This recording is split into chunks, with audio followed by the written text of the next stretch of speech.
ஏன் என்று கேட்க கூட நாதி இல்லை நாதி இல்லை நாதி இல்லை தமிழக அரசே தமிழக அரசே தமிழக அரசே தமிழக அரசே தமிழக அரசே தமிழக அரசே தமிழக அரசே தமிழக அரசே தமிழக அரசே தமிழக அரசே தமிழக அரசே தமிழக அரசே தலையீடு தலையீடு தலையீடு தலையீடு பொதுப்பணித்துறையே சிவில் கான்ட்ராக்டர் சார்.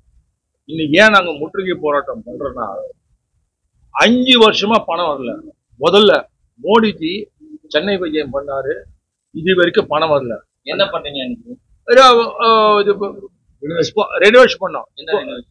நேரு ஸ்டேடியத்துல வந்தாரு அந்த பில்டிங் எல்லாம் பெயிண்ட் அடிச்சோம். நாங்க அந்த வரத்துக்கு உண்டான அலங்காரம் எல்லாமே பண்ணணும். எலக்ட்ரிக்கல் சிவில் எல்லாம் சேர்த்து 2.59 கோடி 2,59,00,000. இது வரைக்கும் பணம் வரல. நாங்க பல முறை செக்ரட்டரியேட் பார்த்தா அது ஃபைல் உயிரே இல்லை, அது பணமே கொடுக்க முடியாது எல்லாம் சொல்லிட்டாங்க. இனிமேல எங்களுக்கு ஒண்ணுமே பண்ண முடியல. ஏன்னா ரெண்டாவது அரும்பாக்கம் சித்தா காலேஜ் இருக்கு, அதை பல்கலைக்கழகமா மாத்தினாங்க. இப்போ மருத்துவமனையா இருக்கு, அது பல்கலைக்கழகமா மாத்தினாங்க. 1.5 கோடி வேலை செய்யுது, வருஷம் 4. அது வராதுன்றாங்க. அதுவும் நாங்க எவ்வளவு கேட்டுட்டோம், அதுவும் வராதான்.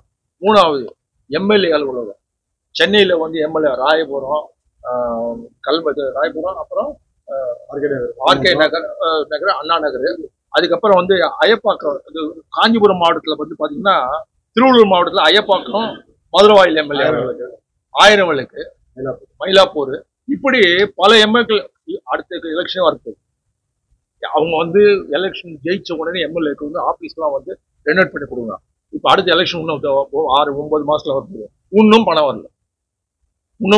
இதெல்லாம் மொத்தம் சேர்த்து 42 கோடி வருதுங்க. நாங்களும் சொல்லி நாங்களும் பல தூரம் நடந்து ரெக்வஸ்ட் பண்ணோம், எவ்வளவோ கேட்டு கெஞ்சி கூட கேட்டு பார்த்துட்டோம். அதை எந்த நடவடிக்கையும் எடுக்கல. இதனால நான் எங்க ஒப்பந்தக்காரர்கள் அத்தனை பேரும் நகை வச்சுட்டாங்க. எவ்வளவு பேர் பாதிச்சு தொழிலாளர்கள் எல்லாம் சேர்த்து நாங்க 300 பேர் மேல பாதிச்சுட்டோம். தொழிலே விட்டாங்க. ஒருத்தருடைய இங்கேயே உட்கார்ந்து ஒருத்தருடைய மனைவி அந்த விசனத்திலே இறந்துட்டாங்க.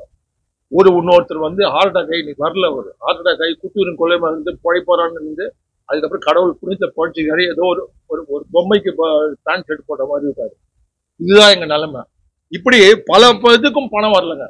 நாங்களும் எவ்வளவோ சொல்லி பார்த்துட்டோம், பணம் வரல. வந்துருங்க. ஆனா நடவடிக்கையே எடுக்கல. செக்ரட்டரியேட்ல போனா அந்த ஃபைலே இல்லை. நாங்களே ஒவ்வொரு டேபிளா போனோம், அந்த ஃபைலே இல்லை. இதுக்கு மேல நாங்க என்ன பண்றது? அதனாலதான் இந்த முற்றுகை போராட்டம் பண்றோம். இந்த முற்றுகை போராட்டம் பண்ண தமிழக முதல்வர் கவனத்துக்கு சென்று எங்களுக்கு சேர வேண்டிய 42 கோடி கொடுத்தான்னா தமிழகம் முழுக்க எங்க வாழ்வாதாரம் செழிக்குங்க. எங்க வாழ்வாதாரத்துக்காக தான் நாங்க போராட்டம் பண்றோம். என் பேர் சுகுமார், நான் பொதுச் செயலாளர். நன்றி, வணக்கம். முற்றுகை போராட்டம் எதற்காகன்னா, கடந்த 2021ஆம் ஆண்டு பாரத பிரதமர் சென்னை வருகையொட்டி பொதுப்பணித்துறை ஒப்பந்ததாரர்கள் பணிகள் செய்து 4 வருடம் முடிந்தும் இதுநாள் வரை பணம் வரவில்லை. இதற்காக ஜனவரி 8ஆம் தேதி ஒரு நாள் கைது செய்யப்பட்டோம். நாங்கள் அனைவரும் கைது செய்யப்பட்டோம். மீண்டும் அடுத்தடுத்து வருகின்றோம். ஆனால் இதுவரைக்கும் எங்களோட பணம் வரவில்லை. அதே போன்று கண் பார்வையாற்றோருக்கு வேலை செஞ்சோம், 3 வருஷம் ஆயிடுச்சு, பணம் வரல. அரும்பாக்கத்தை வேலை செஞ்சோம், 4 வருஷம் ஆயிடுச்சு, பணம் வரல. அமித்ஷா வந்தாரு, வேலை செஞ்சோம், பணம் வரல. இதே போல பணம் வராம எம்எல்ஏ சட்டமன்ற அலுவலகம் வேலை செஞ்சோம், பணம் வரல. எல்லாம் சிவில் ஒர்க்கு தான், புதுப்பிப்பு பணி தான். எல்லாம் 4 வருஷம் 5 வருஷம் ஆயிடுச்சு. இதை என்னன்னு கேட்கறது கூட அமைச்சருக்கே நேரம் இல்லை. நாங்க அமைச்சரை பல தடவை சந்திச்சோம். அமைச்சரை முடிவு எடுப்பாருன்னு பார்த்தோம், அமைச்சர் முடிவு எடுக்க மாட்டேன்றாரு. அவர் உண்மையிலே சொல்ல போனா அமைச்சர் இது காது கொடுத்து கேட்கிற மாதிரியே இல்ல. எவ்வளவு பணம் சார்? இது மாதிரி 42 கோடி ரூபாய் மொத்தம் தமிழ்நாடு ஃபுல்லா எல்லாருக்கும் வர வேண்டிய பணம் இவ்வளவு இருக்குது. ஆனா இன்னைக்கு வரைக்கும் அந்த பணம் வரவே இல்லை. முதன்மை தலைமையாளர் நாங்களும் பாத்தீங்கன்னா கிட்டத்தட்ட ஒரு 100 தடவை சந்திச்சிட்டோம். இன்னைக்கு நாளைக்குன்னு சொல்லி நாங்க போய் பார்த்த வரைக்கும் இந்த பணத்துக்கு உத்தரவாதமே இல்லைன்ட்டாங்க. இந்த பணம் வரப்போறது கிடையாதுட்டாங்க. அப்படி இருக்க நாளைக்கு வாங்க, இன்னைக்கு பார்த்தலாம் நாளைக்கு வாங்கன்றாங்க சொல்றோம். ஆனா இது வரைக்கும் பணம் வரல. அதுக்காக தான் இந்த முற்றுகை போராட்டம். ஆனா நாங்க ஏற்கனவே நாங்க சொல்லியிருந்தோம், 21ஆம் தேதி உண்ணாவிரத போராட்டம் அறிவிச்சிருந்தோம். நடுவில் ஒரு போராட்டத்தை விவசாயிகள் நடத்தினதால நாங்க அங்க போல. திருப்பியும் அடுத்த மாசம் 25 வச்சுக்கிறோம். ஆனா அதுக்கு முன்னாடியே இது எங்களோட கஷ்டங்கள் மொத்தம் தெரிஞ்சு ஆகணும். இவ்வளவு கோடிய பணத்தை விட்டுட்டு நாங்க கஷ்டப்படுறது, நகையை வச்சாச்சு, வட்டி கட்டியாச்சு, வீடு வைக்க வேண்டிய நிலைமை வந்துட்டோம் நாங்க எல்லாருமே. ஒவ்வொருத்தரும் அவ்வளவு கஷ்டப்படுறோம். இந்த அதிகாரிங்க என்னன்னு கூட கண்டுக்க மாட்டாங்க. அதை இப்ப இந்த 42 கோடி என்ன ஆச்சுன்னு நினைக்கிறீங்க? கையாடல் பண்ணிட்டான்னு நினைக்கிறீங்க? கொடுக்கல அவ்வளவுதான். அதான் கொடுக்காம அவங்களே வச்சுட்டாங்களா? அவங்களே கையில வச்சுக்கிறாங்க. அதிகாரிங்க தான் அதிகாரிங்க கேட்கணும் இல்லையா? ஏன் உங்களுக்கு செஞ்ச அதாவது மத்த விஷயத்துக்கெல்லாம் அதிகாரிங்க தலையிடுறாங்கல்ல, இதை கொண்டு வந்து கொடுங்கன்னு சொல்றாங்கல்ல, அந்த அதிகாரிங்க இதை செய்ய மாட்டேன்றாங்க. நாங்களும் வேலை செய்யறோம்ல. நாங்க மட்டும் வந்து மோடி இது மட்டும் 2.25 கோடி, சட்டமன்றத்துக்கு வந்து ஒரு 57 லட்சம். அதுக்கப்புறம் சட்டமன்றத்துக்கா? சென்னை தமிழ்நாடு ஃபுல்லா வேலை செய்வாங்க, ஆனா சென்னைக்கு மட்டும் வரல. இதை கேட்கறது யாரு கேட்கணும்? ஒரு பணியை வேலை செய்யறவங்க அதிகாரி தானே கேட்கணும். அந்த அதிகாரி கேட்கறதே கிடையாது. வாடி நம்ம வட்டி கட்டுறோம், நாங்க வச்சு அந்த மூட்டை முடியாது விக்கிறாங்க. ஒய்ஃபே இருந்தாங்க ஸ்டேஷன்ல. என்னடா பண்ணுவாங்க? என்ன பேசினா புண்ணிய பேசினா புண்ணிய மழை பதிலுங்க. எங்களுக்கு கேக்குறது பணம் பண்ணி தரங்க. போயிட்டு இருக்காங்க. இல்ல நம்ம 4 வருஷம் தான் டைம். 4 வருஷத்துக்கு மேல ஆயிடுச்சு. நிறைய நான் கொடுத்து கலெக்டர் எழுதிட்டே இருக்கேன். எனக்கு இன்னும் பணம் தான் வரலங்க. அதை எழுதி கலெக்டர் எல்லாத்தையும் எடுக்க சொல்லி எந்த டிபார்ட்மெண்ட்லேருந்து வர வேண்டியது இருக்கோ அந்த டிபார்ட்மெண்ட்டில் பேசி திரும்ப அடுத்த வருஷம் ஆயிடுமா சார்? அடுத்த கவர்மெண்ட் வரும்போது சொல்லுங்க. இந்த கவர்மெண்ட் 5 வருஷம் ஆயிடுச்சு. அப்படி கிடையாது சார். நீங்க பண்ணணும்னா பண்ணலாம். எவ்வளவு பண்றோம் நம்ம அதுக்கான முயற்சி பணத்தை டெபாசிட் பண்ணணும் சார். ஃபங்க்ஷன்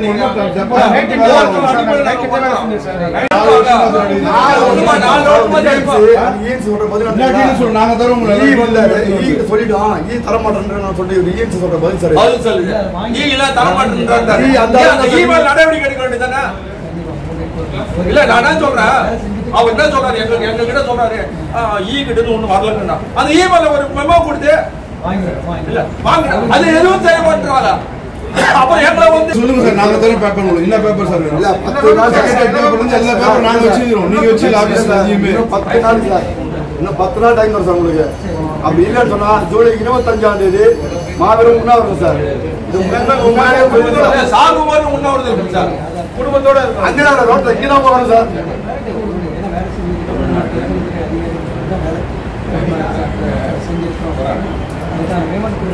நடவடிக்கை எடுக்கிறோம். எங்க சார்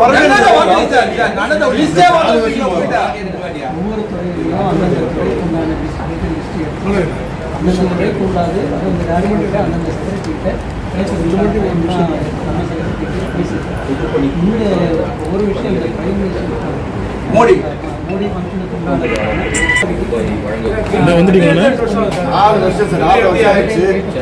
பிடபிள்யூ ஆஃபீஸ் மேலே வாங்கினேன். இன்ஜினியர்ஸ் ஆஃபீஸ் தலைமை பொருள்